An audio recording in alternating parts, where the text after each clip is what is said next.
start. Good morning, everyone. Today, I welcome you all to my Mechanical Engineering Defense on the topic of computation investigations of integrated vortex solar dynamics in the wake of a fish for underwater sensing. My supervisor today is Dr. Mohammad Saifullah Khalid. So, to start with, my research draws inspiration from the natural world, which is primarily focused upon the marine swimmers such as fishes. Just as humans, fishes rely solely on their sensory mechanisms to navigate, to propel, to prey, or to watch out for their predators. Engineers nowadays are trying to understand and relate these sensory mechanisms and in order to design and develop a more efficient, adaptive, and intelligent underwater autonomous vehicles. They are trying to take inspiration from the natural world so that they can mimic the exact same behavior we were to see in an actual fish and replicate that into these autonomous underwater vehicles, which is why multiple researches have already been done, primarily focused upon aquatic locomotion, hydrodynamic performance parameters, and vortex topology. As far as the sensory perception is concerned, which is primarily divided into four major categories, being visual inspection, acoustic perception, pressure fluctuations, and detection, which is basically the detection of olfactory cues, or you can say smell. Multiple researches have already been done on fish on visual inspection, acoustic perception, pressure fluctuations. But what about olfactory cues? Well, that's exactly where my research comes in. It's not that the researches were not done. The researches that were primarily being done were focused upon the aerial animals, such as this research on odor dynamics in butterflies by Lee et al., which was focused upon the odor dynamics. As far as the research is concerned, I have three main objectives to fulfill for my research. First one being, how does vortex dynamics influence the odor dynamics underwater sensing? Next, how does the nature of the fluid media, for example water or air, affect the diffusion and the convection processes of odor? And lastly, does fish cooling intensify or suppress the influence of odor? Now, to answer all of these research questions that I just mentioned, I use an in-house immersed body solver for all my simulations. For solving the fluid part, I use the non-dimensional forms of continuity and Navier-Stokes equation for my simulations. The first equation that you can see here is basically the continuity equation, and the second one is the Navier-Stokes equation. In that, the first term in the left-hand side is basically the temporal term, followed by the convection term. As far as the right-hand side is concerned, the first term is the pressure term, followed by viscous terms, and lastly, the forcing term. Now, as far as the chemical side or the odor side is concerned, I use the advection diffusion equation. Here you can see the capital C represents the odor concentration value. This value is the one that we use for giving the odor detection for my simulations. In this equation, the first term on the left-hand side is the temporal term, followed by the convection term, and lastly, the diffusion term. Next, for my kinematic modes, I used two different types of kinematic modes, which were primarily Anguli and Carangi-form motion. Here you can see that eel is an example of anguilliform motion, and jackfish is an example of Carangi-form motion. By the looks of it, you can see, as for eel, the entire body is moving, but for the jackfish, only the rear part of the body is moving. These type of kinematics is basically defined as anguilliform and Carangi-form motion respectively. In order to give the following kinematic modes, following are the amplitude envelope equations that I use. The first equation being for the anguilliform, followed by the Carangi-form. Next, first important thing that I would like to mention here is that I have considered fish body as the source of the odor, meaning that I have taken the source of odor being the entire body of both Anguli and Carangi-form, which is basically represented by eel and jackfish. And I have taken the non-dimensional concentration value as 1. Now, my research was primarily divided into three main evolutions, starting off with two-dimensional fluid structure interaction on solitary fish, moving on to three-dimensional fluid structure interaction for solitary fish, and lastly, three-dimensional fluid structure interaction for fish schooling.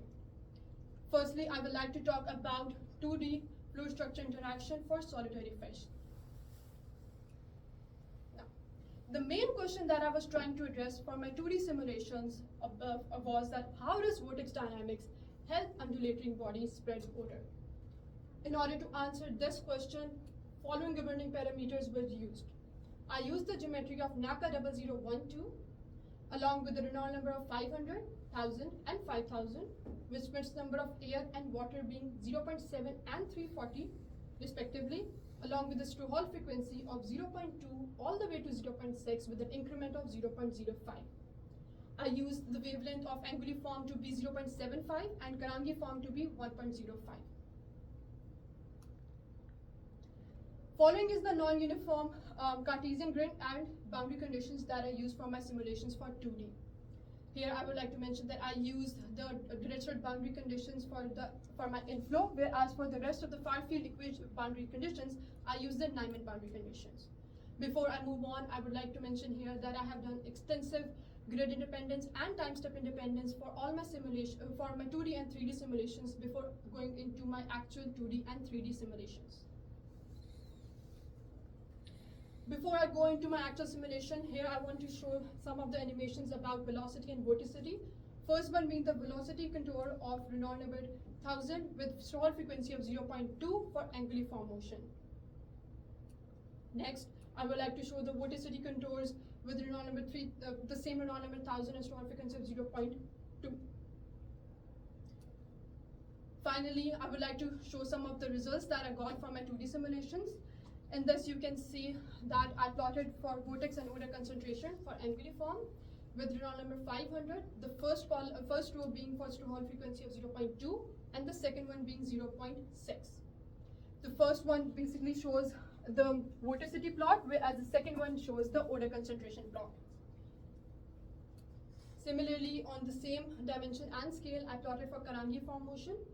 One thing I would like to say here is that by looks of it, we can see that the vortex and odor have some connection within one another. But this is just visually I can see that. In order to understand in more detail and more depth, here is a plot that I plotted for anguilliform, and the second column represents Karangiform with Reynolds number of 1000. And here you can see with two different Strouhal frequency of 0.3 and 0.5. Here you can see the red and blue contours are basically showing the vorticity, and the black line represents the odor. By the looks of it, we can see that both odor and vorticity are following the same pattern. But this is again just the qualitative analysis. To understand more in depth and to basically visualize what is going on, I did in fact the quantitative analysis as well. Here is the plot for that. Now, how did I get to that plot? So what I did was, first I will show you about the odor concentration. What I did was I calculated the maximum values of odor, which are basically represented in the black lines. I calculated the maximum values of them and plotted their coordinates as if they are shown by these squares of black squares in all these four figures. As far as the odor vorticity is concerned, which is basically the positive and negative vorticity, I first calculated the maximum value of positive vorticity and plotted them as shown in the inverse triangle of the coordinates. Secondly, I did the same thing for the negative vorticity. I calculated the maximum value and plotted the coordinates in these figures as well. Now, by the looks of it, we can see that yes, they seem to follow the same pattern, but there seems to have a slight phase shift between the odor and positive and negative vorticity. These were the following conclusions for my 2D simulations. This and everything that I've said previously has already been published in the Physics of Fluid journal and under the title of How Does Vortex Dynamics Help Undulatory Body Spread Odor. Now, moving on to my second research evaluation, which was to identify the three-dimensional fluid structure interaction for solitary fish. Now, the main question that I was trying to address was on the role of morphology, which basically means the fish geometry, and kinematics, which means the undulatory motion, and how does it help or suppress or spread the odors in the wake. For my 3D simulations, I use the actual geometry of jackfish and eel rather than using the 2D NACA 0012 for my 2D simulations that I have done previously. As far as the simulations are concerned, as I have done a detailed analysis for my 2D simulations, I didn't do that detailed analysis for my 3D simulations, my focus was on just one Reynolds number of 3000, with Schmidt's number being of only water for 340, and Strouhal frequency of 0.25 and 0.4, with same amplitude wavelengths of eel being 0.8 and jackfish being 1.05. Following is the boundary condition and non-uniform grid that I used for my 3D simulations. Here, I use the same boundary conditions that I mentioned for my 2D simulations. I use the Nyman boundary condition for Fallfield and Dirichlet boundary conditions for my inflow. And in order to create the mesh, I use a total of 25 million mesh nodes with 2000 time steps per oscillation cycle. Here is a vorticity plot. Here is the vorticity contour animation for a Reynolds number 3000 and Strouhal frequency of 0.4. The first one being for eel and the second one being for jackfish.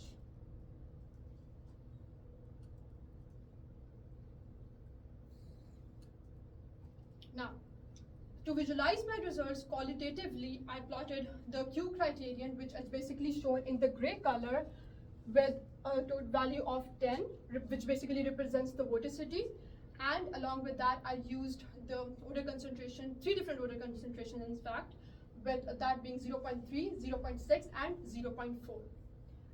Next, you can see the first column represents for jackfish and second column represents for eel. Now, based upon these simulations, there were 3 main observations that I came to know. First one being that you can see in the case of jackfish, there is a very strong vortex activity, which is basically dispersing the odor. Secondly, we can see that eel is able to produce a much stronger and much further reaching odor as compared to the jackfish. And thirdly, we can see that the odor plumes are basically residing inside the vorticity. Now, these are just the qualitative analysis. In order to understand more in depth about what is happening and more about the quantitative side, I wanted to have a quantification factor. But seeing as no one has ever done research on this before, and there was no quantitative analysis that I can look back in the literature, we introduced a new variable for the quantitative analysis. That variable is defined as effectiveness of odor, which is basically defined by C star effectiveness. Now, as the name suggests, this parameter helps us define how effective the odor in the flow domain. Now, how did I calculate that? Well, for that, following is the boundary. I'm showing just one example. So I plotted the isosurface of odor concentration of 0.5.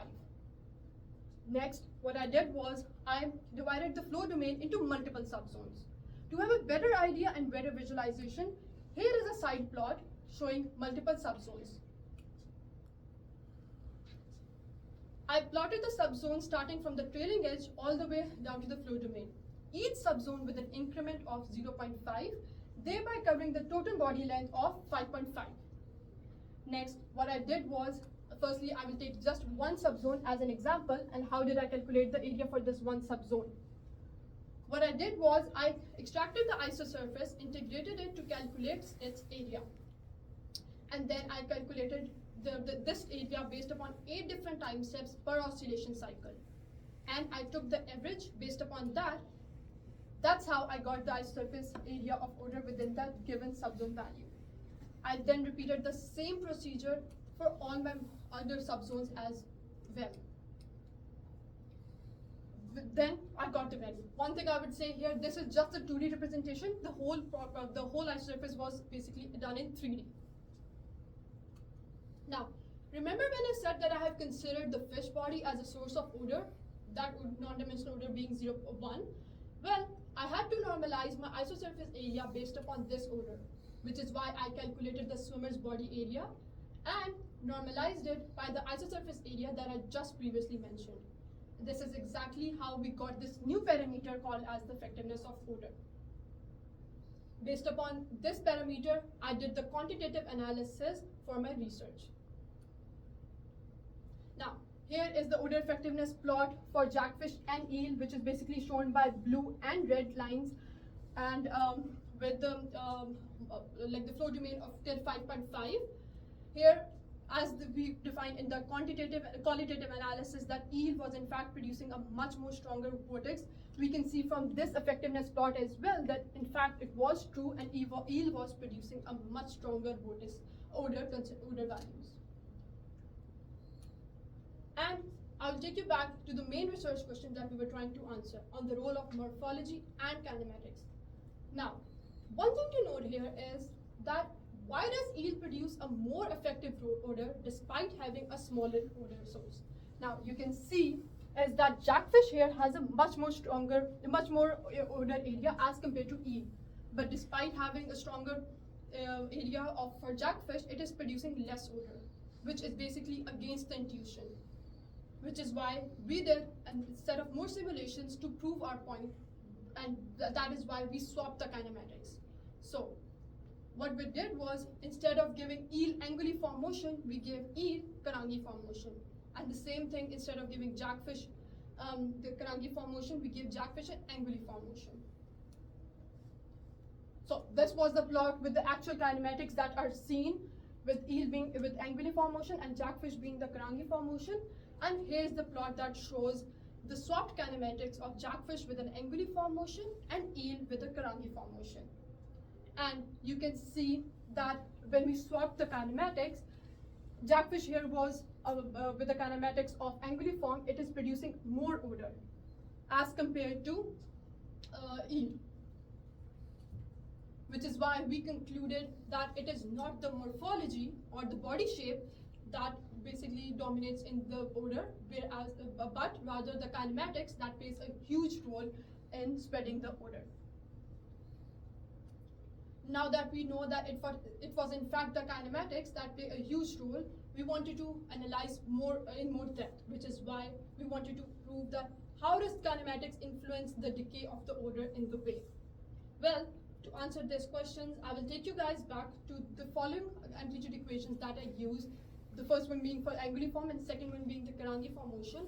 These were the amplitude equations that I originally used. Next, what I did was I basically magnified the amplitude of undulation and increased it by 50% and decreased it by 50%. What I mean by that is, this was the original magnification amplitude for my simulations for both jackfish and for eel. What I did was I decreased the magnification of amplitude by 50%. The first one being that plot. Next, what I did was I increased the magnification of amplitude as well by 50%. These are the additional set of simulations that I did for my research in order to prove that how does kinematics play a role in the diffusing the odor. Now, keeping these three magnification amplitudes in mind, I plotted the results. The first one being the odor plumes for jackfish, the first column, sorry, and the second column being for eel. Here we can see how the three different 0.5, 1 and 1.5 amplitude magnification plots with odor concentration value of 0.5 and the isosurface Q criterion shown in the light gray color with a value of 10. One thing I would like to say here is that if you look at the last figure that is pointing out with the increased amplitude envelope of 50%, we can see that how much further the odor is going as compared to the previous two above. Now, this is because the additional amplitude magnification increases the work done on the fluid, thereby increasing the momentum and hence the odor concentration. Next, I did the same analysis and did the quantitative analysis for odor effectiveness for the same cases that I previously mentioned. Here, red, green, and blue lines basically represents the odor concentration less than 50, the original odor amplitude, and the increased amplitude of 50%. Here we can see, I would like to focus first upon the jackfish. Here we can see that the odor concentration is decreasing exponentially, whereas for eel, because of this increased amplitude envelope, increased amplitude undulation, it is taking some time. But right after 2.5 body length, we can see that in fact the amplitude envelope for 1.5 is much more stronger for both my jackfish cases and for my eel cases.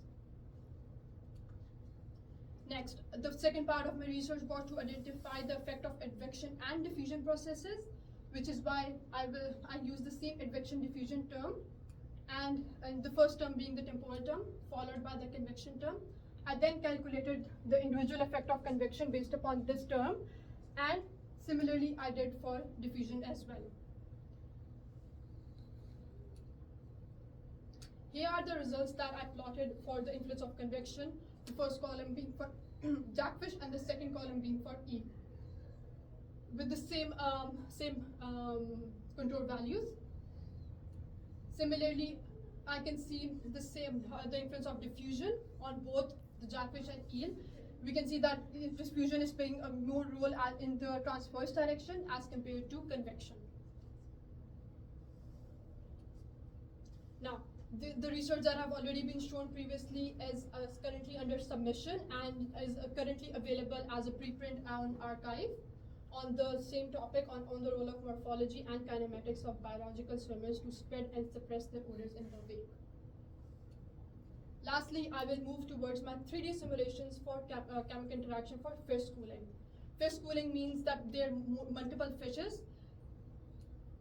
Now, the main question that I was trying to address was to examine the influence of fish schooling on suppression and dispersion of odor in the vertical wake, which is why this was the original monofish that I used for my previous simulations, but this time I added 2 fishes in parallel and named it as bifish, followed by 3 fishes in parallel, named it as trifish, and lastly I did simulations for 4 fishes making a triangular configuration and named it as quadfish.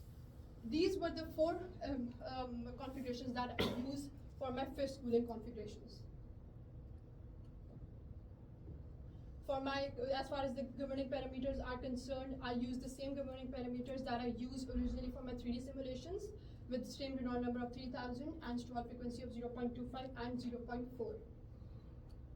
As far as the mesh is concerned, I did refine the mesh again in order to make sure that I'm capturing the entire domain, which is why I used an additional increase in mesh with 30 million mesh nodes with same 2000 time step per oscillation cycle. Here you can see I plotted the vortex topology that is basically visualized by the Q criterion of value of 10. Along with that, I plotted the odor concentration of 0.5, with the first one being a single fish, followed by 2 fishes, lastly for 3 and 4 fishes. And here we can see that for jackfish, the vortex activity is in fact dispersing the odor, which is why they're not going much further in the wake. On the same scale, I plotted the same results for my eel as well. Here the vortex activity is very much less, and the odor is going in much further stream on the same scale as well. To better visualize and again to quantify the data, here are the quantitative analysis and the quantitative plots that I am showing here. The first one being for eel and the second one being for jackfish, again covering the body domain for 5.5 body length with mono, bi, tri and quad fish. If you look at firstly at jackfish, we can see that after like 3.5 body length, pretty much the odor concentration has no effect, it dies down. Whereas for eel, that is still have a significant effect. And one important note that we see from here is that no matter how many fishes we have, the strength of the odor is increasing linearly in the wake of the flow. No matter if we have 1 fish, 2 fish, or 5 fish, the effect of the odor effectiveness is linear. Now, based upon that, I have the following conclusions. The first one being that I concluded for my 3D simulations and for my 2D simulations as well that vortices were carrying the odor spots, as we can see in these figures as well. And we can see that more intense activity disperses the odor. And lastly, the anguilliform is able to produce a much stronger and further reaching odor. Secondly, we see the influence of convection. It basically dominates in water, whereas the diffusion plays a huge role in water and air. Along with convection, sorry. And lastly, as far as the fish schooling configuration are concerned, the strength of the odor increases linearly with the number of fishes at any location in the wake. That being said, following is the Gantt chart for my research. I spent 3 months as a Mitex graduate, Mitex research fellowship as well at Case Western Reserve University in USA. And before I end this, I would like to acknowledge the funding and support from NSERC, Digital Research Media Alliance, Lakehead University, and MITEX for all the support and the research done for my work. These are the following list of references that I use for my simulations. And lastly, that's it from my side. Thank you. Any questions?